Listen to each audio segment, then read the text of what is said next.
à tous et bienvenue dans Smart Patrimoine, le rendez-vous quotidien de Bismart dédié à vos finances personnelles.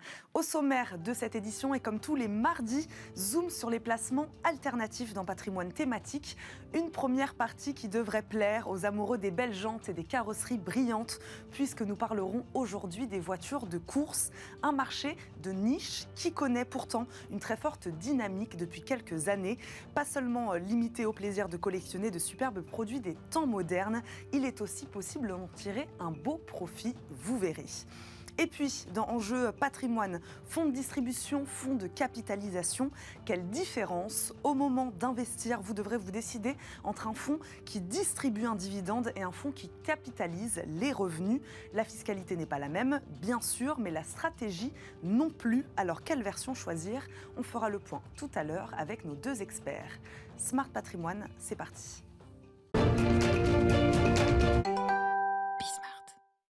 Et d'abord, comme tous les mardis, zoom sur ces placements alternatifs dans patrimoine thématique. Certains investissent dans l'or, d'autres dans l'art, dans le vin. On va parler aujourd'hui de ceux qui se lancent dans la voiture de course. Une niche sur le marché de la voiture de collection, mais peut-être une des plus dynamiques. Et oui, aujourd'hui, les voitures de course répondent à une demande très forte. L'offre de son côté est beaucoup plus limitée et ces pièces sont pour la plupart très très chères. Gauthier Rossignol, associé de la maison de vente Agut, est notre invité. Bonjour. Bonjour. Bienvenue sur le plateau de Smart Patrimoine. La voiture de course, c'est donc, comme je le disais, c'est un marché dans un marché, celui de la voiture de collection, c'est ça? C'est un micro-marché, exactement, extrêmement dynamique. Pourquoi? Grâce à certains collectionneurs qui sont bien souvent les plus aisés et qui souhaitent jouir de leur voiture dans un cadre très bien organisé. Il y a des promoteurs qui organisent des courses et en fait, pour en faire partie, il faut posséder une voiture de course.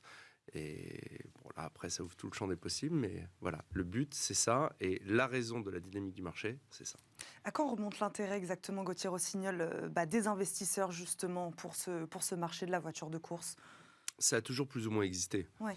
La voiture de course est une voiture qui a une histoire, c'est une voiture qui a un palmarès, c'est le pédigré de la voiture, c'est l'ADN de la voiture.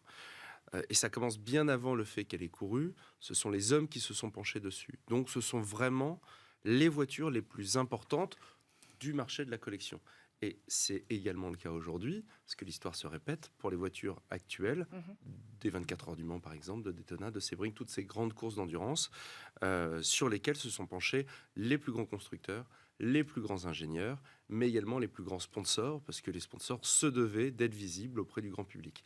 Et aujourd'hui, ça crée l'identité d'une voiture. Donc ça existe depuis toujours, les 24 heures du Mans existent depuis 1923, et on voit que les voitures qui ont participé à cette épreuve, les voitures qui ont participé à la Formule 1, à l'époque de Senna, de Schumacher, d'Alain Prost, sont aujourd'hui des pépites recherchées. Et on l'entend un peu quand on vous écoute. On aimerait vraiment, je ne sais pas si vous pourriez donner une définition d'une voiture de course, parce que les modèles, enfin voilà, on a l'impression de comprendre que les modèles sont de tout type. On peut aller, je ne sais pas, de la Ferrari un peu plus moderne peut-être, à, quand vous parlez des voitures du 24 heures du Mans, je ne sais pas, une Alfa Romeo un peu des années 60, 70. Enfin voilà, comment on définit une voiture de course? Une voiture de course, vous avez les prototypes. Donc là, ce sont des voitures qui ne peuvent pas aller sur la route, qui ne sont pas immatriculées. Je pense au Peugeot 905 qui ont gagné le Mans, 92-93, mais également aux GT. Les GT, ce sont des grands tourismes. Les véhicules de grand tourisme, ce sont des voitures immatriculées qui ont ensuite été modifiées. On a vu une image d'une Ferrari Daytona, une 365 GTB 4, groupe 4 compétition. Ces voitures-là, il y en a eu 25 faites à l'époque. Agut en a vendu 2. Ces 25 voitures dépassent largement les 2 millions d'euros. Pour certaines, atteignent les 6 millions d'euros en fonction de leur palmarès, justement. Paul Newman a piloté avec l'une d'elles. Forcément, ça participe à l'aura de cette voiture. Ces voitures-là donc, sont des voitures de route qui ont été modifiées pour la course. Entre guillemets, elles sont bourrées de testostérone, le moteur est plus gros, les voies sont plus larges, les pneus sont plus gros, les échappements font plus de bruit, et forcément, elles sont plus performantes. Donc, il y a deux catégories de voitures, et aujourd'hui, on se rend bien compte que si, dans les années 2000, tout début 2000, les grands tourismes étaient des voitures, certains gentleman drivers, qui sont, comme vous et moi, des personnes qui vont au bureau tous les matins, mais qui, le week-end, ont décidé de courir. Ces personnes-là petit à petit, aussi avec l'envolée des prix, aussi avec le fait que le marché se soit développé avec des préparateurs capables de préparer ces voitures-là, se sont mis à collectionner et à rouler avec des voitures que uniquement, normalement, des pilotes professionnels peuvent conduire. Et donc ma question, on investit pour courir? On C'est ça, investit on pour investit courir, pour on courir. investit pour en être, Mhm. on investit pour courir. Vous pouvez regarder aujourd'hui, l'automobile de collection rejoint celui de l'art. Vous achetez un Picasso, vous achetez pas un tableau dont le nom de l'artiste lui ressemble. Vous achetez un Picasso. Vous achetez un Picasso pourquoi? Parce que Picasso, c'est Picasso, quelle que soit sa période. Et quand il est dans votre salon, vous savez pertinemment que on va le reconnaître. Certains vont se dire, c'est pas possible, c'est un faux. Certains vont reconnaître très bien que c'en est un. D'autres personnes vont se dire, c'est simple, s'il est capable d'avoir ça, qu'est-ce qu'il a d'autre à côté? Et certains pilotes et certains collectionneurs aujourd'hui se disent, c'est simple, si je veux être pris, c'est cette voiture-là et pas une autre. Là, vous voyez, on voit le prototype Rolls du Dakar. Cette voiture a été construite par un illustre inconnu, Thierry de Montcorgé, dans les années 80, après un dîner un peu arrosé, avec son meilleur copain Charles Pelletier. Et ils se sont dit, on va faire le Paris-Dakar en Rolls. C'est irrévérencieux, c'est original, personne n'aura la même voiture que nous. Aujourd'hui, cette voiture, dans les années 90, valait à peine 20 000 francs. Aujourd'hui, on parle de valeurs largement supérieures à 300 000 euros, et ce n'est que le début. Parce que le Dakar est relancé, parce qu'il y a des courses historiques qui relancent des grandes épreuves. Et bien d'un seul coup, des voitures deviennent éligibles à ces épreuves-là et leur valeur augmente. Donc, en fait, donc oui, pour résumer auprès de nos téléspectateurs, juste qu'est-ce qui fait donc la valeur d'une voiture de course? c'est ce qu'on peut en faire. C'est ce qu'on peut en faire. C'est son histoire, ce qu'elle a fait entre les mains de telle personne. Elle est passée entre les mains de telle personne. Et aujourd'hui, elle me donne un ticket d'entrée au Mans Classique, au Tour Auto, au 1000, au Modena Centaure, aux grandes épreuves qui sont revisitées aujourd'hui par des organisateurs comme Peter Auto, par Historic Cars, les Masters en Angleterre, voilà. Gauthier Rossinol, quels sont les modèles aujourd'hui à fort potentiel? Est-ce qu'il y en a? Oui, il y en a plein. En fait, ça ne veut pas dire qu'il faut se mettre à acheter les voitures de course et n'importe quelle voiture de course. On est bien d'accord, on parle de voitures de course qui ont couru en période, donc à l'époque. Le marché est extrêmement dynamique aujourd'hui autour des voitures des années 80 à 2010. Donc c'est très large, c'est 30 ans. On s'aperçoit aussi que le marché rajeunit. Rajeunit pourquoi? Moi j'ai bientôt 40 ans, je m'intéresse aux voitures des années 90 que j'avais en poster dans ma chambre. Donc ce sont les groupes B, ce sont les 205 T16, ce sont les R5 Turbo, mais ce sont aussi les Audi 80. C'est toutes les voitures que les jeunes de ma génération ne pouvaient pas se payer quand ils avaient 20 ans, qui peuvent, pour certains chanceux, peuvent s'offrir aujourd'hui. Mais c'était exactement le même cas avec mon père, qui a 75 ans maintenant, et qui regardait les voitures des années 50, qui avaient couru dans les années 70. Donc tout le marché évolue et se rajeunit. Donc les voitures se rajeunissent également. Si vous voulez, je pense que tous les spectateurs savent ce que c'est qu'une 250 GTO, c'est une Ferrari. Les dernières ventes ont tourné autour de 75 millions d'euros. Il y en a eu 33. Et en fait, ces voitures-là en cours roman, elles ont tout gagné à l'époque. Aujourd'hui, on s'aperçoit que la nouvelle Joconde de l'automobile, c'est une McLaren F1, qui est une voiture des années 90, qui a couru au Mans aussi, qui a gagné au Mans. Et aujourd'hui, on parle de 25 millions d'euros. Ça ne va pas du tout s'arrêter demain, bien au contraire. Donc, Gauthier Rossinol, dites-nous exactement pourquoi c'est intéressant aujourd'hui d'investir. Voilà, comment évolue la cotation d'une voiture de course? Aujourd'hui, vous parlez, je ne sais pas, d'une voiture de course des années 90. Comment sa cotation évolue? Pourquoi c'est un bon investissement aujourd'hui? C'est un bon investissement parce qu'il y a un pédigré, parce qu'il y a moins d'offres et la demande est plus importante. C'est un bon investissement aussi car le marché en France, c'est plus de 3 millions d'euros de véhicules. C'est plus de 3 millions de véhicules de collection. C'est 1 million de collectionneurs. Donc forcément, il y a énormément de voitures de collection qui ont été produites à un grand nombre d'exemplaires.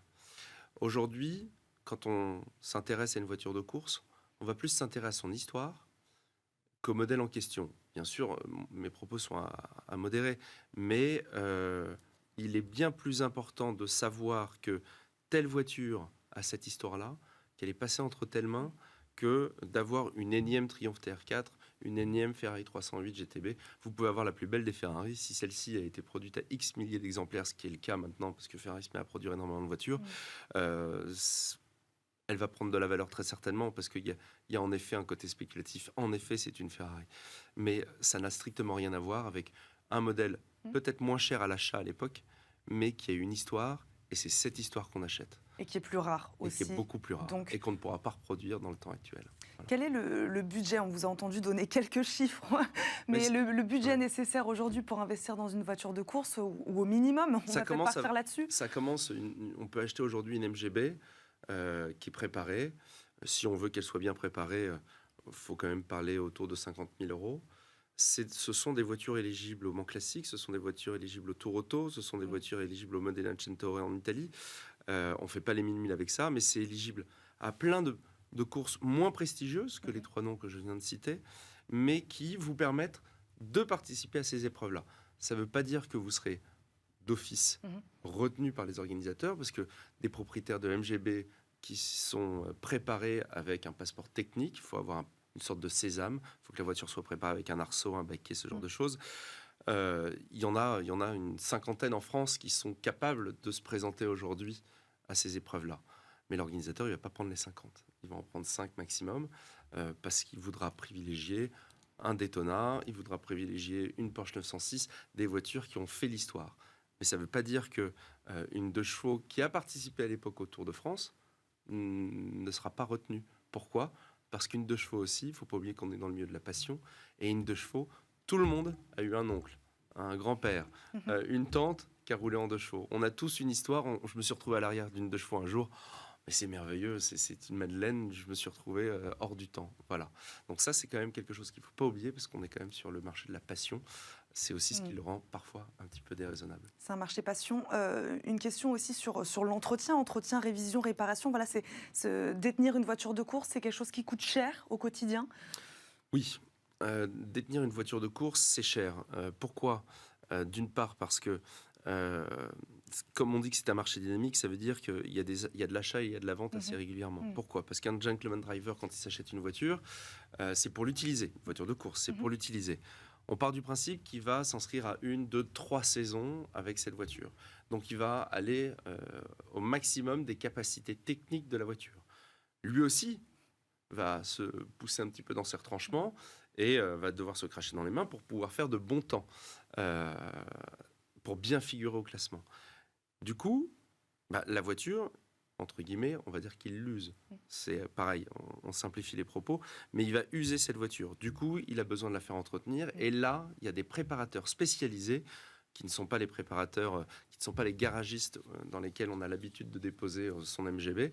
Ce sont des préparateurs qui ne font que des voitures de course. Les pièces sont plus coûteuses, la main-d'œuvre est plus élevée, tout simplement parce qu'il y en a moins des préparateurs comme ça. Le degré d'exigence est extrêmement élevé, surtout quand vous prenez la ligne droite des Hunaudières, qui est du circuit des 24 heures du Mans, le circuit Bugatti qui est rallongé, qui fait 13 km 6, où certaines voitures de collection des années 60 frôlent les 300 km/h. Et donc l'investisseur peut donc la remettre à niveau, la remettre en neuf et la vendre. Et la voiture après peut enchaîner sur d'autres courses. Exactement. Après chaque épreuve, vous avez une sorte de reboot. On va checker plus de 80 organes sur le véhicule afin de s'assurer qu'on peut repartir sur la course suivante. Il y a des gentleman drivers qui sont de réels pilotes professionnels au final. Ils ont le talent de pilote professionnel. Simplement, parfois, ils ont 30 ans de plus. Ils ont fait plein d'autres choses avant de poser leur derrière dans un baquet. Et aujourd'hui, ils dépensent des fortunes pour entretenir ces voitures, pour leur permettre de garder leurs performances, les performances justement qui les ont fait briller à l'époque. Il nous reste 20 secondes. Comment voyez-vous évoluer le marché Gauthier Rossignol ces prochaines semaines, ces prochains mois? Extrêmement bien. Ouais. Extrêmement bien. Il y a Rétromobile qui commence du 16 au 20 mars à Paris. Nous, on sera présents. On y expose 2 Formule 1, une ex-Senna et une ex-Michael Schumacher. Pourquoi ? Parce que Peter Otto, qui est un promoteur assez important, relance la F1 historique avec des F1 allant jusqu'à 1994, avant, entre guillemets, l'arrivée débordante d'électronique, bien qu'il y en avait quand même beaucoup dans les années 90. Voilà. Merci beaucoup d'avoir répondu à nos questions aujourd'hui, Gauthier Rossignol. Je le rappelle, vous êtes associé de la maison de vente Agut. Merci beaucoup de nous avoir accompagnés. Tout de suite, c'est Enjeu patrimoine. Et c'est parti pour Enjeu patrimoine où nous répondons chaque jour à une grande question liée à la gestion de votre patrimoine. Aujourd'hui, fonds de distribution, fonds de capitalisation, quelle différence et puis surtout vers lequel faut-il se tourner? L'un distribue les revenus, l'autre les réinvestit. Deux fiscalités bien distinctes mais également deux stratégies patrimoniales opposées. Pour mieux s'y retrouver, deux experts du sujet nous accompagnent. Guillaume Lucchini, associé fondateur de Scala Patrimoine, société de conseil en stratégie patrimoniale, est avec nous. Bonjour. Bonjour Eva. Bienvenue sur le plateau de Smart Patrimoine. Merci d'être avec nous. Marc Guittet nous accompagne également. Bonjour. Bonjour. Vous êtes membre du directoire de 123 IM, société de gestion indépendante spécialisée dans le capital, investissement et l'immobilier, c'est ça? C'est ça. Merci beaucoup de nous accompagner également, Marc Guittet. On va commencer par vous. D'ailleurs, peut-on commencer donc déjà, j'ai donné une très fine définition, est-ce qu'on peut commencer déjà par définir ce qu'est un fonds de distribution et un fonds de capitalisation? C'est la bonne définition d'ailleurs. Un fonds de distribution, comme son nom l'indique, c'est un fonds qui va avoir pour objectif de récupérer les revenus de son portefeuille d'actifs et d'avoir pour objectif de les rendre aux porteurs de parts, c'est-à-dire de les distribuer trimestriellement, semestriellement, annuellement aux différents porteurs de parts du fonds.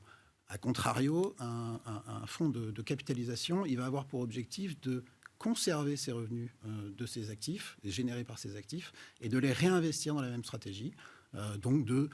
Typiquement, les revenus, ça consiste en quoi? Ça peut consister en des dividendes quand vous avez des sous-jacents qui sont des actions, des coupons quand vous avez des obligations, des loyers quand vous avez de l'immobilier sous-jacent.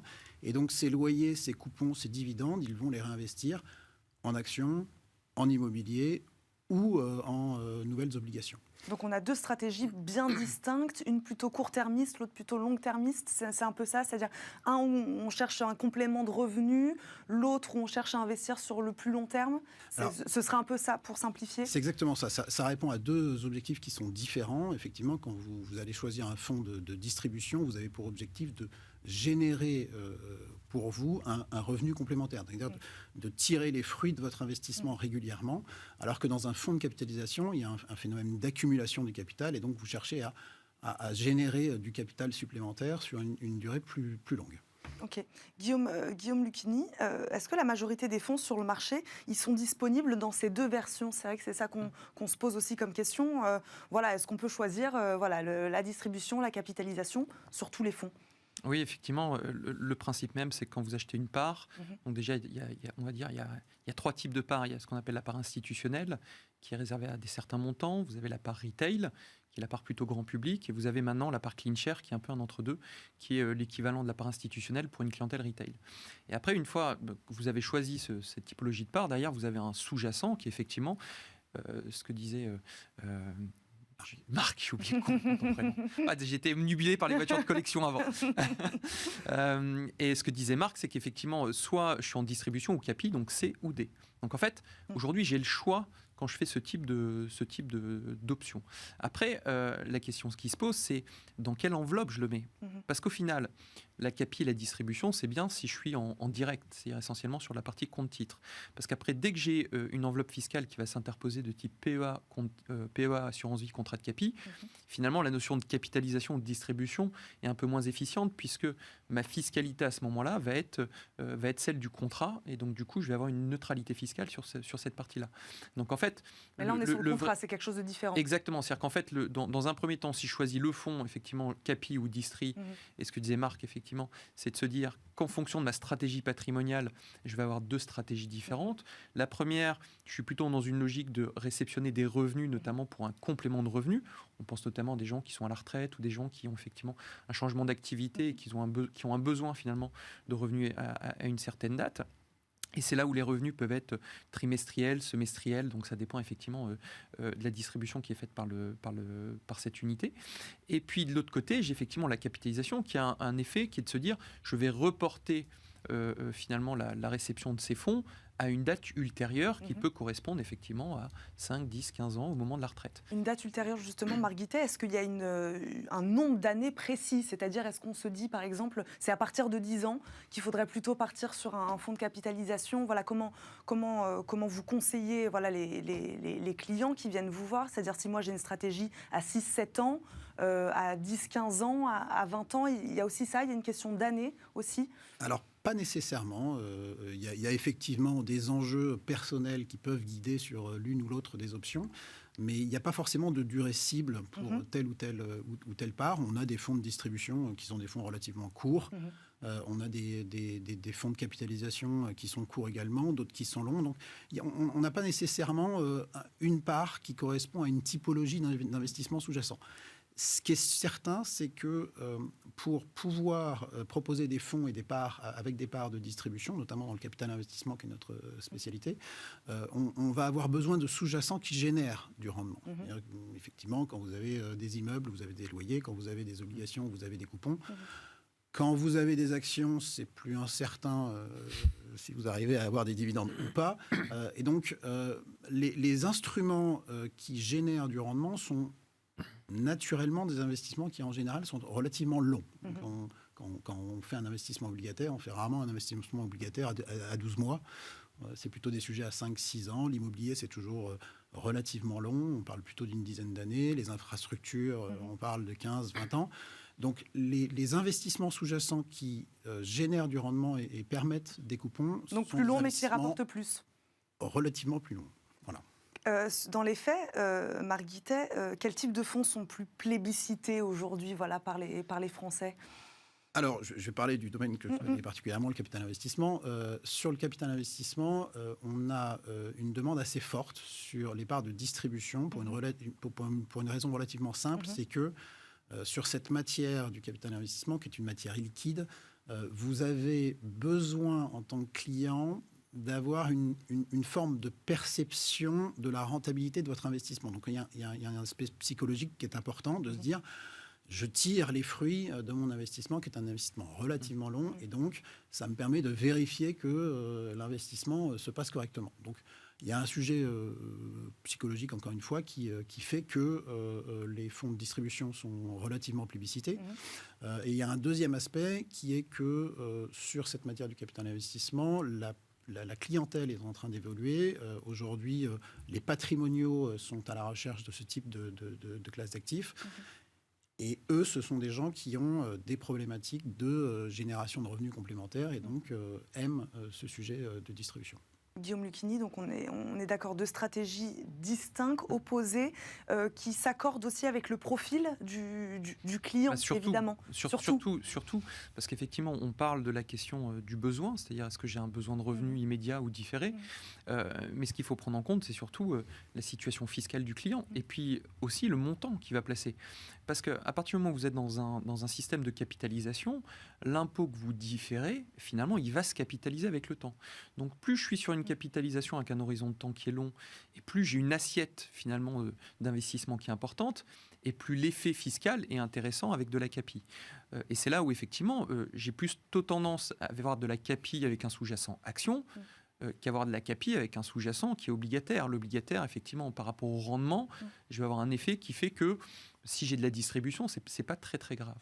Mais ça, effectivement, c'est le profil du client qui va nous le déterminer. Combien il met, quel placement, quel horizon, quelle est sa tranche marginale d'imposition. Donc il y a quand même un travail finalement de vraie gestion de patrimoine avant d'avoir le prisme financier côté gestion qui doit être abordé pour définir effectivement quel est le besoin du client.